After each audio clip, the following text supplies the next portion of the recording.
니체. 니체는 1844년 10월 15일 프루이센의 작은 마을 로켄에 있는 목사관에서 태어났으며 아버지 카를 루트비 니체는 목사였고 어머니 프란치스카는 독실한 기독교인이었습니다. 태어난 날이 프루이센의 왕의 생일이었기에 아이의 이름은 왕의 이름을 따서 프리드리 빌헤름 니체라고 지었다고 합니다. 목사관은 조용하고 엄숙한 곳이었으며 신이 모든 것의 중심이었고 집안 전체가 경건한 분위기였습니다. 어린 프리드리 니체는 조용한 아이였고 언제나 생각에 잠긴 듯 보였고 항상 성경을 읽고 있어 사람들은 작은 목사님이라 불렀습니다.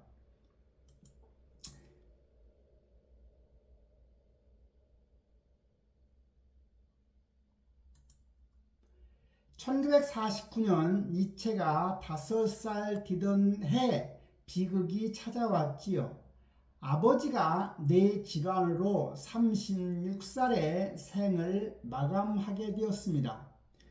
니체는 매일 밤 아버지 병상을 지키며 신께서 아버지를 낫게 해주실 거라 믿으며 기도했지만 신은 응답하지 않았지요.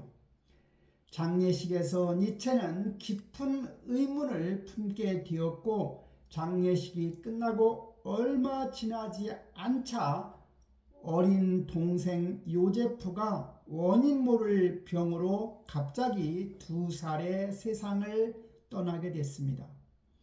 신이 정말 존재한다면 왜 이런 일이 일어날까요? 니체에게 의심의 씨앗이 싹트고 있었지요. 학교에서 니체는 모범생이었고 성적은 우수했으며 특히 언어에 뛰어난 라틴어, 그리스어, 히브리어를 배웠고 모두 이를 완벽히 니체는 익혔습니다.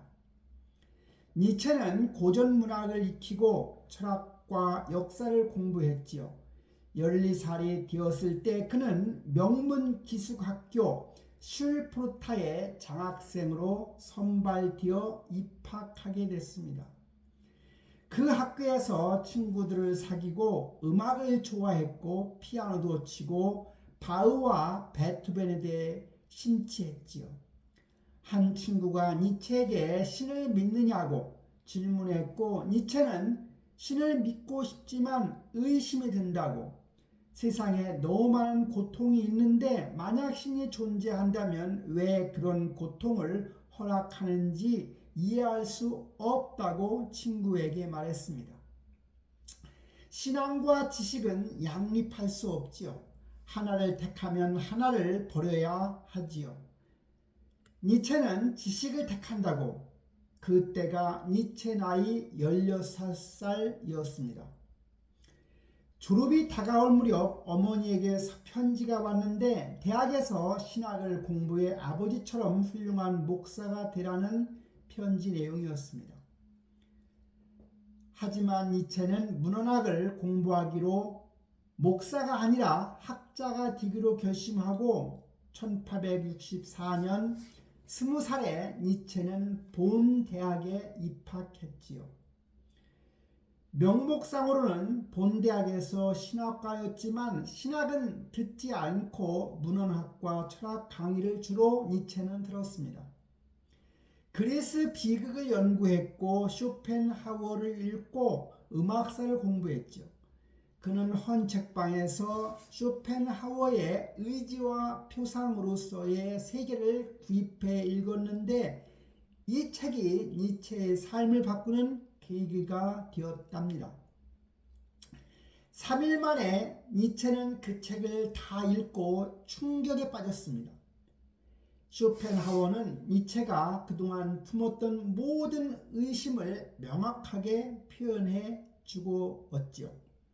신은 인간의 발명품이고 도덕은 허구이며 세상은 본질적으로 고통이라고, 그럼에도 불구하고 살아갈 방법이 있다고 말하고 있었습니다. 니체는 마침내 자신이 혼자가 아니라는 것을 깨달았습니다. 니체는 결심했습니다. 자신도 그렇게 살겠다고, 진실을 추구하겠다고, 설령 그것이 불편하며 위험하며 외로운 길이라 해도 그 길을 가겠다고요.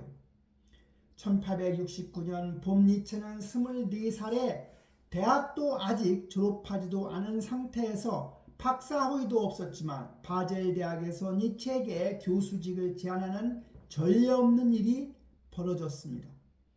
니체의 스승 리첼 교수가 추천해서 바젤 대학은 니체에게 고전 문학 교수직을 주었으며 라이프치 대학은 논문 몇 편만으로 심사 없이 박사 학위를 니체에게 수여했습니다.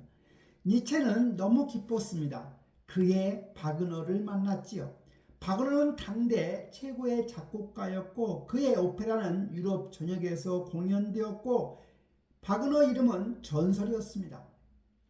그때 바그너는 46세로 니체보다 22살 많았지요. 바그너는 쇼펜하우어의 열렬한 추종자였고 니체도 마찬가지였습니다. 두 사람은 쇼펜하우어에 대하여 그리스 비극에 대하여 음악의 본질에 대해서 밤새도록 이야기를 나누었습니다. 바그너는 니체를 아들처럼 대했고 니체도 바그너를 아버지처럼 따랐지요. 이때 니체의 첫 번째 책은 그리스 비극의 기원에 대한 연구였습니다. 비극은 두 가지 아폴론적인 것과 디오니스적이 있는데 진정한 예수는 둘의 균형이라고 주장했지요. 여기서 아폴론적이라는 것은 질서와 이성과 형식을 중시하는 것이고 디오니스는 혼돈과 열정과 도취를 이야기합니다. 하지만 소크라테스 이후에 서양 문학은 아폴론적인 것, 즉 질서와 이성인 것인 거에만 너무 추구했고, 즉 이성주의와 과학과 논리만을 중시하며 디오니스적인 혼돈과 열정은 억압했던 것이 사실입니다. 그 결과 생명력을 잃은 문명, 창조성을 잃은 예술, 활력을 잃은 인간이 되어갔지요. 하지만 희망이 있다고 니체는 외쳤습니다. 바그너 음악이 디오니스를 부활시킬 것이고 새로운 비극의 시대가 올 것이며 독일 문화가 그리스 영광을 되찾을 것이라고요. 1872년 비극의 탄생이 출판되었고 니체는 큰 기대를 갖게 되었습니다. 하지만 비극의 탄생이라고 하는 책은 많은 비평이 쏟아졌을 뿐만 아니라 바젤 대학에 있는 학생들은 강의에 오지도 않았고 동료들은 그를 피했으며 학술지는 니체의 논문을 거부하기까지 했죠. 1872년 여름 바그너는 바이로트로 이사해서 그곳에 극장을 짓기로 했지요. 니체가 생각하기에 바그너의 계획은 자기 중심적이고 너무 돈이 많이 드는 계획이었고 바그너가 장사꾼처럼 보였습니다. 1876년에 극장이 완성되어 니벨룽의 반지 4부장이 공연되었는데 유럽의 모든 귀족 부자들이 다 모였고 니체도 참석했지만 예술은 아니고 공연장이 사교장 같은 느낌이었습니다. 바그너가 부자에게 아첨하고 돈을 받고 있었죠. 니체는 공연 중간에 너무 역겨워서 극장을 나와버렸습니다. 그날 밤 니체는 숙소에 혼자 앉아 배신당한 기분을 느꼈다고 합니다. 바그너가 변했거나 바그너는 처음부터 그런 사람일 거라고 생각하게 되었지요. 아버지를 찾았다고 생각했지만 그것은 환상이었습니다. 바그너는 늙은 예술가일 뿐이었습니다. 니체는 바이로트를 떠났고 바그너를 더 이상 만나지 않았고 우정은 끝났고 바그너에 대한 존경은 사라졌습니다. 남은 것은 씁쓸함 뿐이었습니다. 니체는 학계에서도 거부당하고 스승에게도 배신당한 32살의 니체는 혼자가 되었지요. 이제 그는 목사의 아들도 아니고 이제 그는 자기 자신이 되기로 누구의 제자도 누구의 추종자도 아닌 오직 자기 자신이 되기로 결심하게 된 거지요.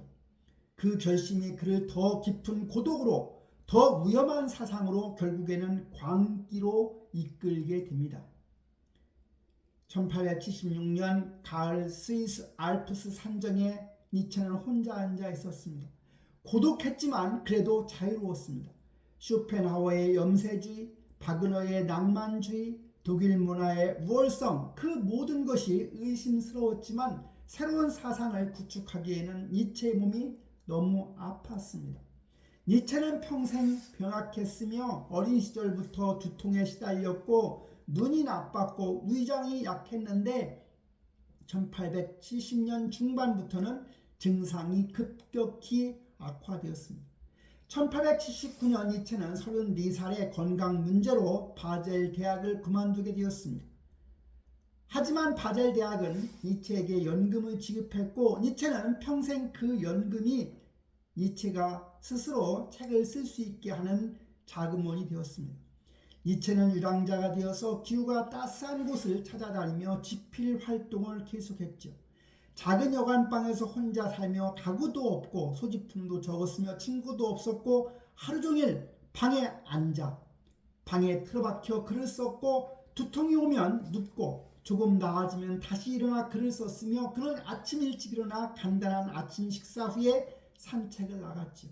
몇 시간씩 혼자 걸으며 생각에 잠겼고 산책에서 돌아오면 노트에 메모를 하고 그것을 바탕으로 책을 썼습니다. 점심은 거의 먹지 못했는데 그 이유는 위장이 약해서 거의 소화시키지 못했기 때문이라고 합니다. 대신에 빵 조각이나 과일을 조금 먹고 글을 썼지요. 저녁이 되면 또 산책을 나가서 해가 지는 것을 보고 별이 뜨는 것을 보면서 혼자 생각에 잠겼고 밤에는 일찍 잠에 들었습니다.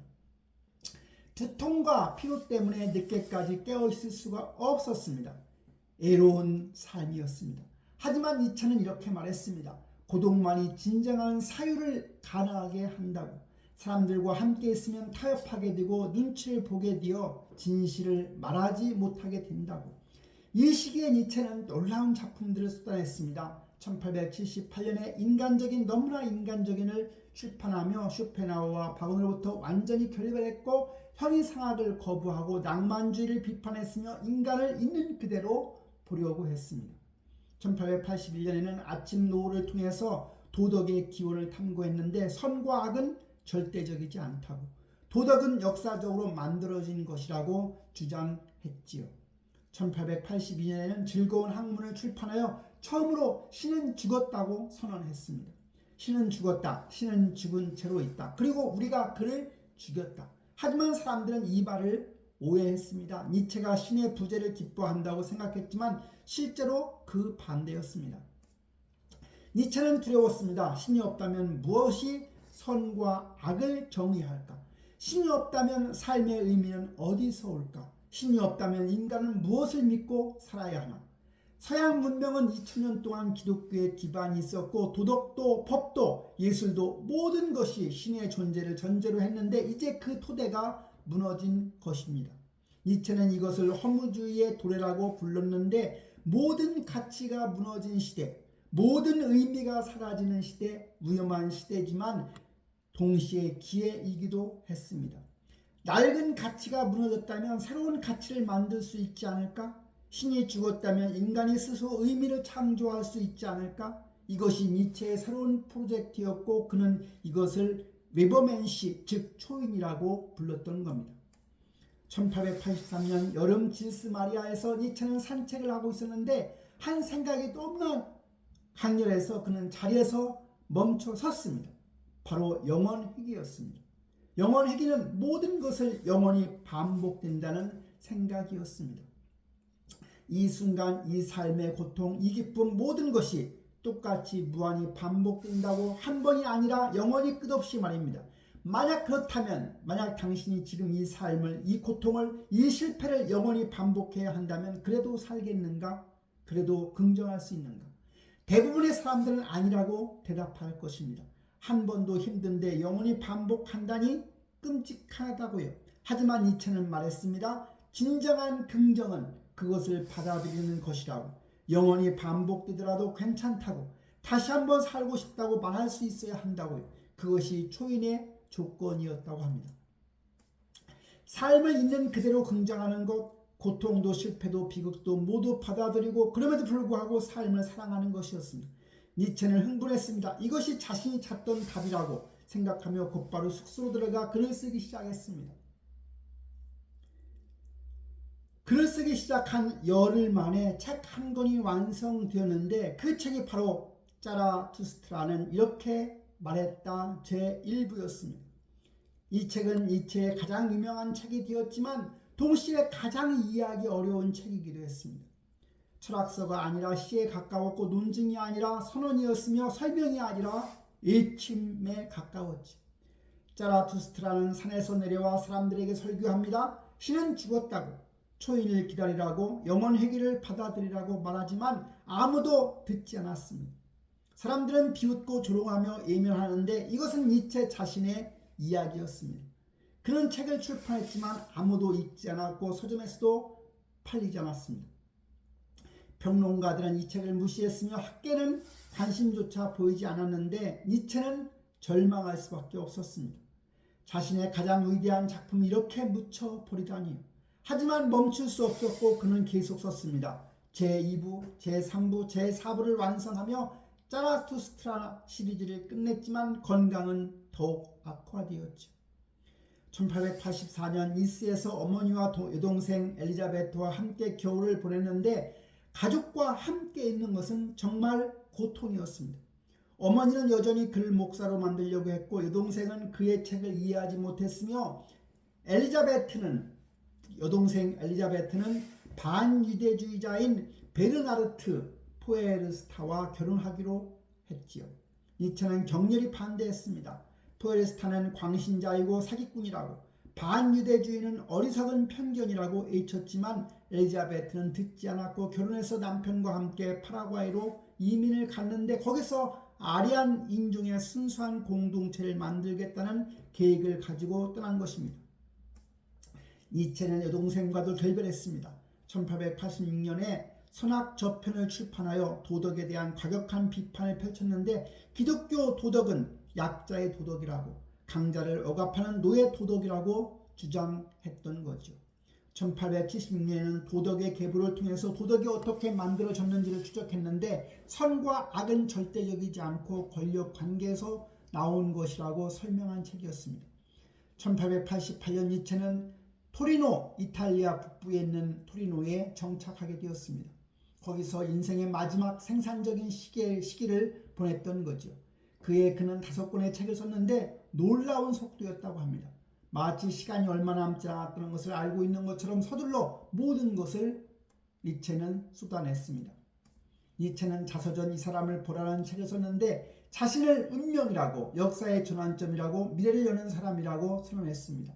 니체의 삶에서 사랑은 언제나 비극이었죠. 그는 사랑을 갈망했지만 언제나 거부당했고 여자들에게 고백했지만 모두 니체의 곁을 떠났습니다. 그 상처는 평생 니체를 괴롭혔습니다. 첫 번째는 사랑은 코지마 바그너였습니다. 1869년 24살의 니체가 바그너 집을 방문했을 때 그는 코지마를 보고 넋을 잃었는데 그녀는 32살로 금발로 키가 크고 우아하며 지적이었죠. 그녀에게 편지를 쓰고 싶었지만 쓸 수 없었고 그녀를 다시 보고 싶었지만 볼 수 없었으며 평생 그리워하면서도 영원히 닿을 수 없는 사랑으로 남았습니다. 두 번째는 르살로메였습니다. 1882년 봄 로마에서 니체는 한 젊은 러시아 여성을 만났는데 그녀는 21살의 아름답고 똑똑한 여성으로 철학에 관심이 있었고 니체의 책을 읽었으며 그와 대화하기를 원했습니다. 니체는 르살로메에게 즉시 반했습니다. 처음으로 자신의 사상을 이해하는 여성을 만난 것 같았고 그녀는 젊고 자유로우며 관습에 얽매이지 않았는데 니체가 꿈꾸던 새로운 여성이었습니다. 그들은 함께 시간을 보냈습니다. 로마의 거리를 걸었고 철학을 토론했으며 예술에 대하여 이야기했는데 니체의 친구 파울레가 함께 있었지만 니체는 개의치 않았습니다. 그는 루살로메를 사랑했고 그녀와 함께 있는 것만으로 행복했으니까요. 몇 주에 니체는 결혼을 제안했습니다. 갑작스럽고 서툴렀으며 필사적이었는데 니체는 함께 살자고, 함께 공부하자고, 영혼의 동반자가 되어달라고 루살로메에게 요구했지만 루살로메는 거절했습니다. 그녀는 결혼을 원하지 않는다고, 자유롭게 살고 싶다고, 하지만 친구로 지낼 수는 있다고, 함께 공부하고 토론하고 지적 동반자가 될 수는 있다고. 니체는 상처받았지만 그 제안을 받아들일 수밖에 없었습니다. 친구라도 괜찮다고, 그녀 곁에만 있을 수 있다면 괜찮다고 생각했습니다. 그의 여름에 루살로메와 파울레와 함께 여행을 했습니다. 스위스 루체와 질스만이를 돌아다니며 시간을 보냈는데 니체는 정말 행복했습니다. 평생 이렇게 니체가 행복한 적은 없었으니까요. 행복은 하지만 오래 가지 않았습니다. 니체의 동생 엘리자베트가 개입했는데 그녀는 루살로메를 싫어했습니다. 루가 러시아인이고 유대인 친구가 있다는 이유로, 그리고 무엇보다 오빠를 빼앗아 간다는 이유로 미워하며 루에 대한 소문을 퍼뜨렸죠. 방탕한 여자라고, 남자를 농락하고 니체를 이용하려 한다고 말하며 어머니에게 고자질을 했는데 아들이 나쁜 여자에게 빠졌다고 막아야 한다고 말했던 거지요. 니체의 어머니는 아들에게 편지를 보내 그 여자와 헤어지라고, 목사의 아들이 그런 여자와 어울리면 안 된다고, 가족의 명예를 생각하라고 했는데 니체는 크게 분노했습니다.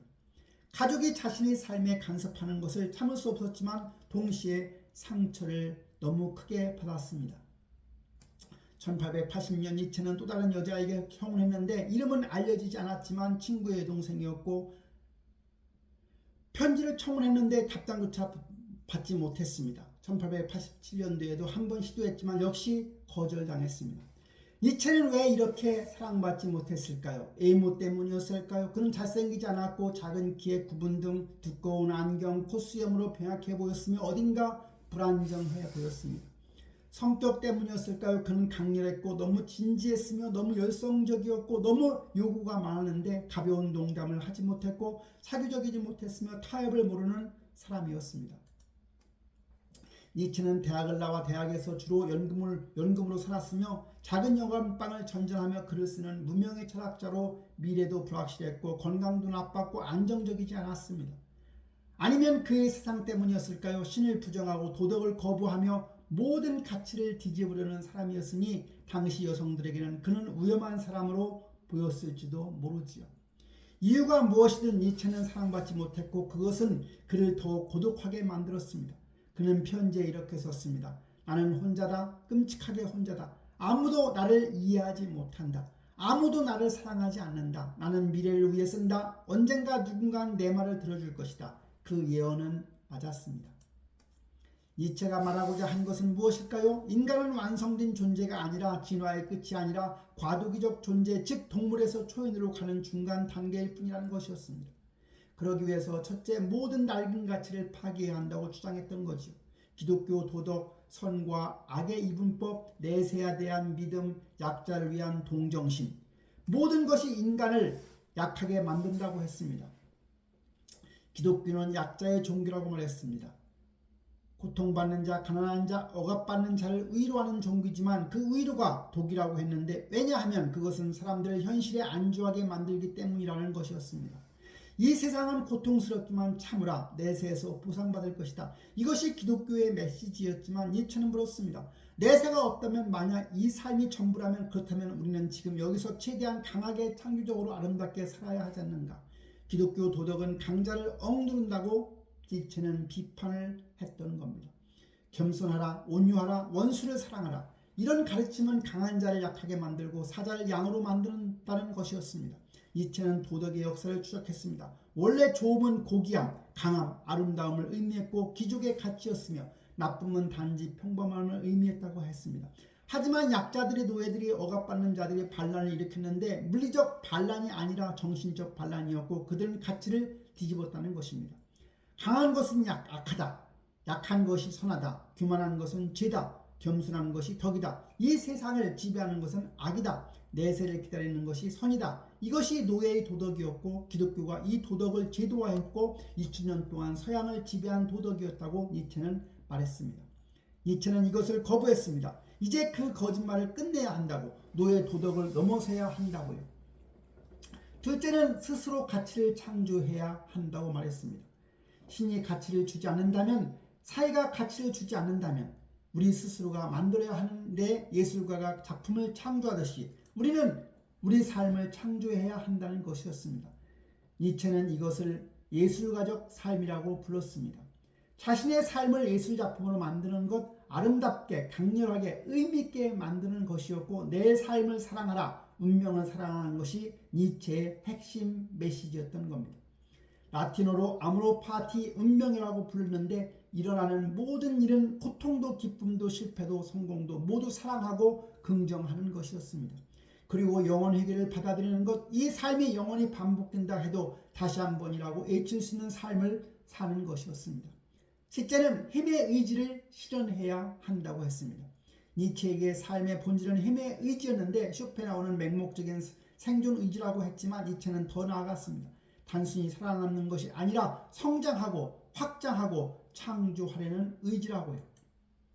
힘을 추구하는 것은 악이 아니고 오히려 그것이 생명의 본질이며 약해지려는 것, 쇠퇴해지려는 것이야말로 부자연스럽고 병든 것이라고 했습니다. 하지만 힘의 의지는 타인을 지배하는 것이 아니었습니다. 니체가 말하는 힘은 자기 극복의 힘이었고 어제의 자신을 넘어서는 것, 한계를 뛰어넘는 것, 더 나은 존재가 되는 것이었습니다. 나는 너희에게 가르친다 친구들이여, 자기 자신을 극복하는 법, 이것이 초인의 길이었습니다. 하지만 사람들은 이해하지 못했습니다. 자라투스트가 출판되었지만 아무도 읽지 않았고 아무도 관심을 두지 않았습니다. 자신의 위대한 작품이 이렇게 묻힐 줄은 정말 몰랐습니다. 자라투스트는 했다는 이 사부는 자비 출판으로 겨우 40불을 인쇄했으며 니체는 그것을 친구들에게 나누어 줬지만 친구들은 대부분 읽지 않았습니다.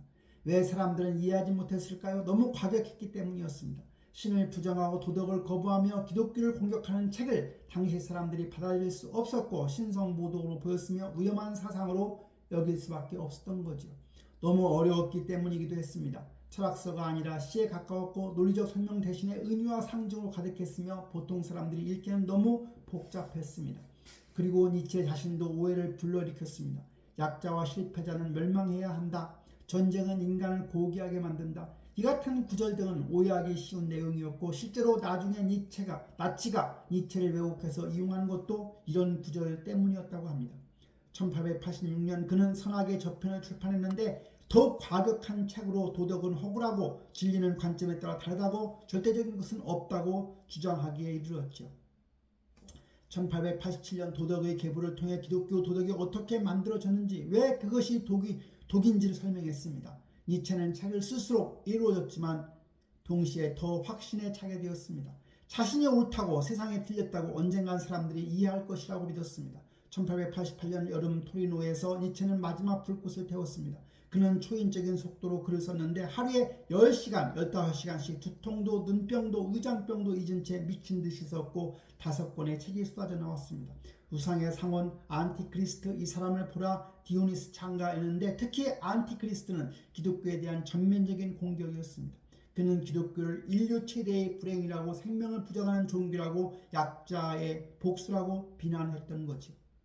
이 사람을 보라 해서 니체는 자신을 운명이라고 불렀습니다. 나는 운명이다. 나는 역사를 둘러나온다. 내 이전과 내 이후로 과대망상처럼 들렸고 아무도 읽지 않는 책을 쓰는 무명의 철학자가 자신의 역사의 전환점이라고 주장했지만 어떤 의미에서는 맞았습니다. 니체는 정말로 역사를 바꾸게 되었으니까요. 다만 그가 원하는 방식은 아니었고 그가 살아서는 볼 수는 분명 없었습니다. 새로운 시대 1889년 1월 1일 새해 첫날 아침 니체는 이상하게 침착했습니다. 평소처럼 산책을 나갔지만 방향이 달랐고 평소 가던 길이 아니었고 시내 중심가로 향했습니다. 카를로 알베르트 광장에 도착했을 때 그는 무언가를 보았습니다. 마차가 있었고 마부가 말을 채찍질하고 있었는데 그 말은 움직이지 않으려 했습니다. 말은 지쳐 있었고 늙었으며 더 이상 힘이 없었는데 마부는 화가 나서 더 세게 채찍을 휘둘렀고 말이 울부짖었습니다. 니체는 그 광경을 보고 얼어붙었습니다. 갑자기 모든 것이 명확해졌는데 이 말이 자신이었습니다. 평생 채찍질 당하며 살았던 자신, 병들고 사랑받지 못하고 이해받지 못하면서도 계속 일했던 자신이었습니다. 그리고 더 이상 견딜 수가 없었습니다. 니체는 비명을 지르며 말하게 달려갔고 마부를 밀쳐내고 말의 목을 껴놨으며 그리고 울기 시작했습니다. 큰 소리로 절규하듯이 마치 평생의 고통을 토해내듯이 울었습니다. 미안해, 미안해, 나는 미안해, 나도 같아, 우리는 같아. 사람들이 모여들었습니다. 저 미친 사람을 봐라. 말을 껴안고 운다고 했고 누군가는 경찰을 불렀고 누군가는 웃었고 대부분은 고개를 저으며 그냥 지나쳤습니다. 모베크는 니체를 기차에 태워 바젤로 데려갔습니다. 1월 8일 니체는 바젤의 정신병원에 입원했습니다. 병명은 기능성 마비로 매독이 원인이었습니다. 1889년 3월 니체의 어머니가 바젤로 왔습니다. 니체는 어머니를 몰라봤습니다. 병원의 의사들은 병원에서 할 수 있는 것이 없으니 니체를 집으로 데려가도 좋다고 했습니다. 어머니는 아들을 나움부르크로 데려갔는데 니체가 어린 시절 살았던 바로 그 집이었습니다. 니체는 스스로 아무것도 할 수 없는 상태가 된 것이죠. 어머니는 10년 동안 1897년까지 그렇게 돌봤는데 그해 4월 어머니가 77살의 아들을 돌보다 지쳐서 죽었습니다. 이제 여동생 엘리자베트가 돌봐야 했습니다. 엘리자베트는 파라과이에서 돌아왔었는데 남편의 아리안 공동체 계획은 실패했고 남편은 자살했으며 그녀는 빈털터리로 돌아왔지만 곧 깨달았습니다. 오빠가 자살이라는 것을요. 니체의 책들이 조금씩 읽히기 시작했으며 특히 젊은 세대에게 읽혔고 사람들은 니체를 천재라고 선지자라고 새시대의 예언자라고 부르게 되었습니다. 엘리자베트는 오빠의 유산을 관리하기 시작했으며 출판권을 장악하고 편지를 통제했으며 방문객을 선별했고 그리고 니체를 전시했습니다. 바이마르로 이사한 후에 그녀는 니체를 2층 방에 두었고 지식인들, 예술가들, 정치인들을 초대했습니다. 1990년 8월 20일 니체는 마지막 폐렴에 걸렸습니다. 엘리자베트가 오빠에게 속삭였습니다. 오빠 이제 편히 쉬어도 돼요. 니체는 대답하지 않았고 그는 이미 의식이 없었습니다. 며칠 후 8월 25일 56세로 니체는 숨을 거두었습니다. 하지만 니체의 정신은 11년 전에 이미 죽었었죠. 신을 죽인 철학자가 자신도 죽었습니다. 니체는 죽었지만 그의 이야기는 끝나지 않았습니다. 오히려 더 복잡하고 더 비극적인 이야기가 시작되는데 장례식은 바이마르에서 열렸고 많은 사람들이 모여들었습니다.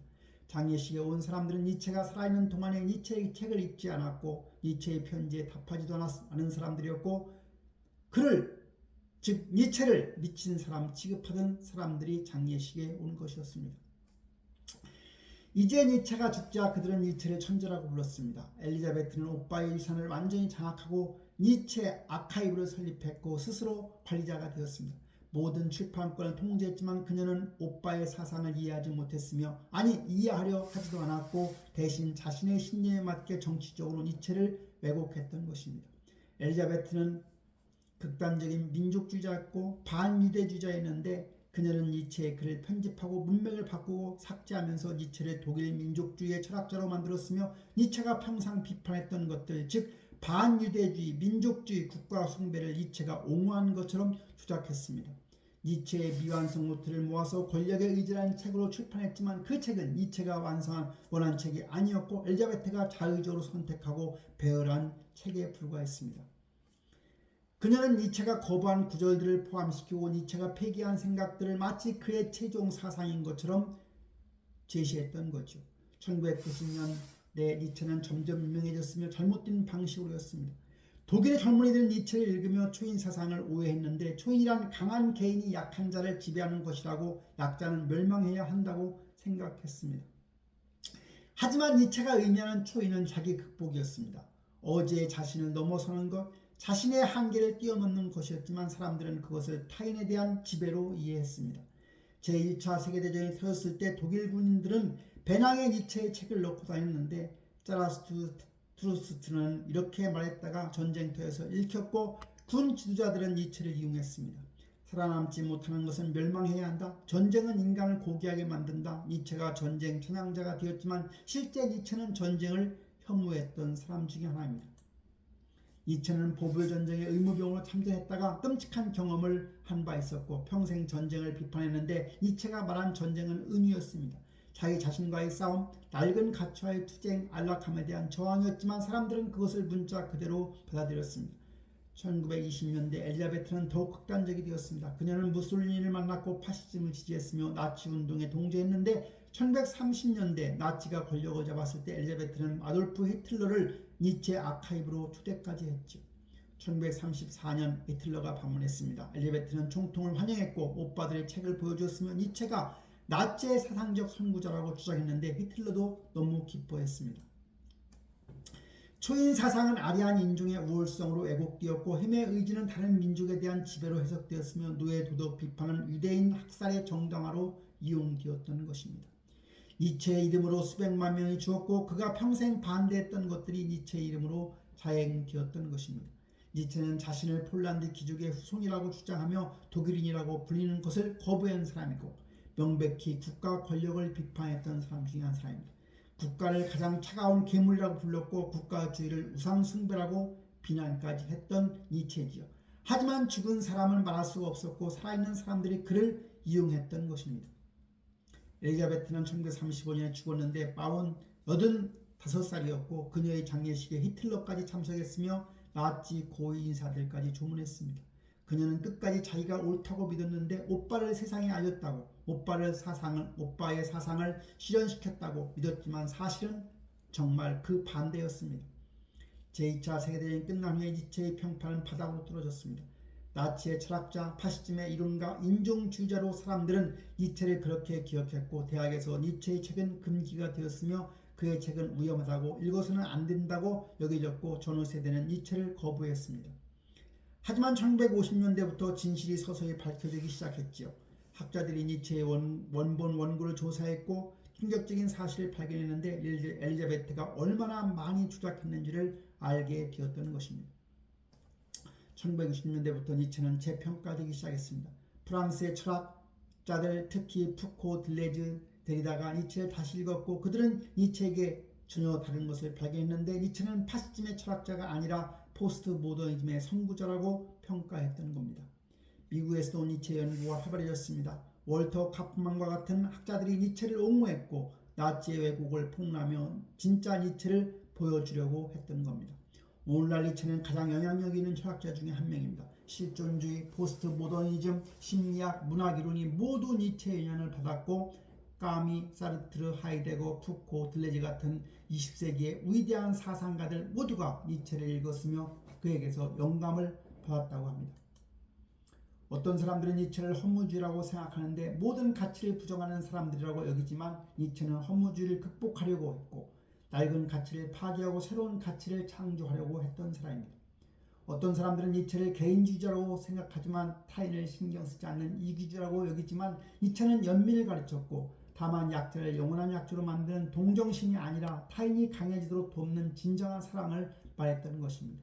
어떤 사람들은 니체를 무신론자라고 생각하는데 신을 증거하는 사람이라고 여기지만 니체는 목사의 아들이었고 평생 종교적인 문제와 씨름했으며 어떤 의미에서는 가장 종교적인 사람이기도 했습니다.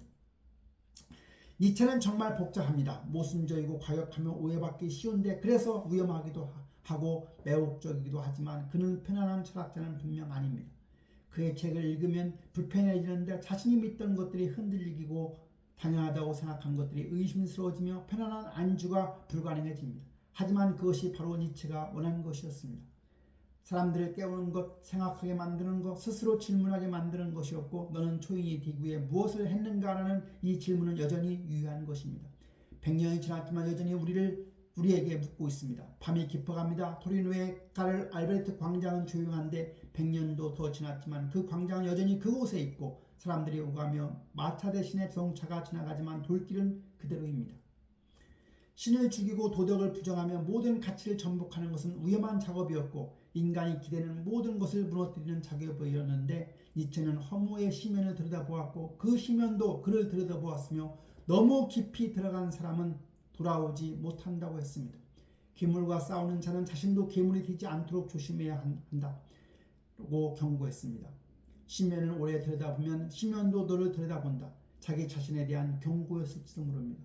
마지막 편지에서 그는 디오니스라고 설명했는데 디오니스는 도치와 관계의 신이었고 니체가 평생 연구한 신이었습니다. 니체에게 디오니스는 삶의 긍정을 상징했는데 이성의 통제를 벗어난 순수한 생명력이었고 계산 없는 열정이었으며 자기 자신을 완전히 내던지는 황홀경이었습니다.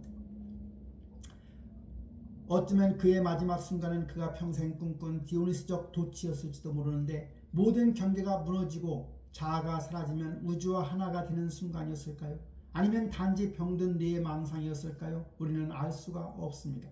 니체가 토리노 광장에서 말을 껴안았을 그 무엇을 느꼈는지, 무엇을 보았는지, 무엇을 이해했는지를 광기였을까요? 계시였을까요? 하지만 한 가지는 확실합니다. 니체는 인간의 한계를 시험했는데 얼마나 멀리 갈 수 있는지, 얼마나 깊이 생각할 수 있는지, 얼마나 정직할 수 있는지를 시험했고 그 한계에서 부서졌습니다. 그는 초인을 꿈꾸었지만 자신이 초인이 될 수가 없었습니다.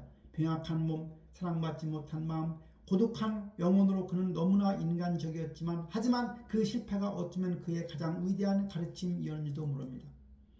초인은 불가능합니다. 적어도 니체가 상상한 그런 초인은요. 인간은 한계가 있는데 몸도 한계가 있고 정신도 한계가 있으며 삶도 한계가 있습니다. 하지만 그럼에도 불구하고 우리는 시도할 수 있는데 어제보다 나은 사람이 되려고 한계를 조금씩 넓혀가려고 의미를 창조하려고 노력할 수는 분명히 있습니다. 니체는 성공하지는 못했습니다. 하지만 시도했고 그 시도가 우리에게 영감을 주는 건 분명합니다. 오늘날 전 세계에서 사람들은 니체를 읽습니다. 대학생들, 직장인들, 예술가들, 과학자들이 나이도 국적도 직업도 다른 사람들이 100년 전에 미쳐간 철학자의 책을 읽고 있는데 왜일까요? 어쩌면 우리도 같은 질문을 가지고 있기 때문인지도 모릅니다. 신이 없다면 어떻게 살아야 하는가? 주도적 가치가 없다면 무엇을 믿어야 하는가? 의미가 주어지지 않는다면 어디서 의미를 찾아야 합니까?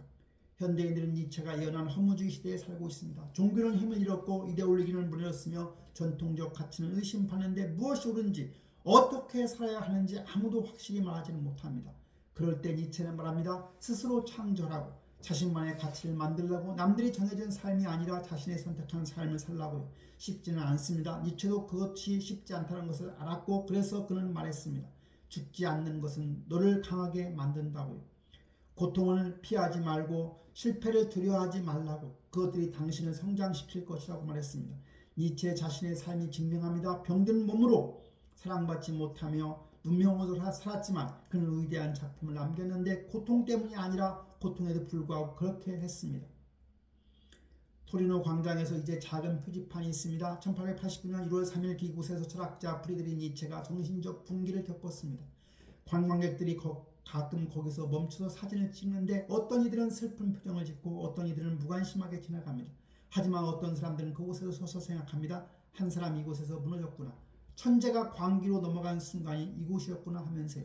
그리고 질문합니다. 나는 어떻게 살 것인가? 나는 무엇을 위해 쓰러질 것인가? 나는 무엇을 위해서라면 미칠 수도 있는가? 니체는 모든 것을 걸었습니다. 진리를 위해, 정직을 위해, 자기 자신이 되기 위해 모든 것을 걸었고 그 대가로 모든 것을 이뤘습니다. 성공했을까요? 실패했을까요? 그의 생애는 분명 실패였습니다. 병들고 이롭고 미쳐갔으니까요. 하지만 그의 유산은 성공이었는데 100년이 지나도 사람들이 읽고 생각하고 영감을 받으니까요. 어쩌면 그것으로 충분할지도 모릅니다. 밤하늘에 별들이 빛납니다. 니체가 사랑했던 알프스 위의 별들인데 그는 자주 말했습니다. 별이 들이면 어둠 속에 있어야 한다고. 가장 어두운 곳에서 가장 별은 밝게 빛난다고요. 니체의 삶은 정말 어두웠습니다. 하지만 그 어둠 속에서 그는 빛을 만들어냈는데 미래를 밝히는 빛이었고 길을 보여주는 빛이었으며 용기를 주는 빛이었습니다. 신은 죽었다 하지만 우리는 살아있다. 이것이 니체의 메시지입니다. 절망이 아니라 도전이고 두려워하지 말라고 스스로 의미를 만들라고 자신만의 길을 가라고 말하는 것입니다. 쉽지 않을 것입니다. 니체도 그랬으니까요. 하지만 시도할 가치가 분명 있습니다. 그리고 언젠가 당신도 한계에 부딪힐 것입니다. 너무 멀리 갔다고 너무 깊이 생각했다고 너무 전직했다고 느낄 것인데 그때 니체를 기억하시기 바랍니다. 광장에서 말을 껴안고 운 그 남자를 미쳐갔지만 진실을 포기하지 않은 그 철학자를 그는 우리에게 묻습니다. 너는 초인이 되기 위해 무엇을 했는지? 대답은 당신의 몫일 겁니다.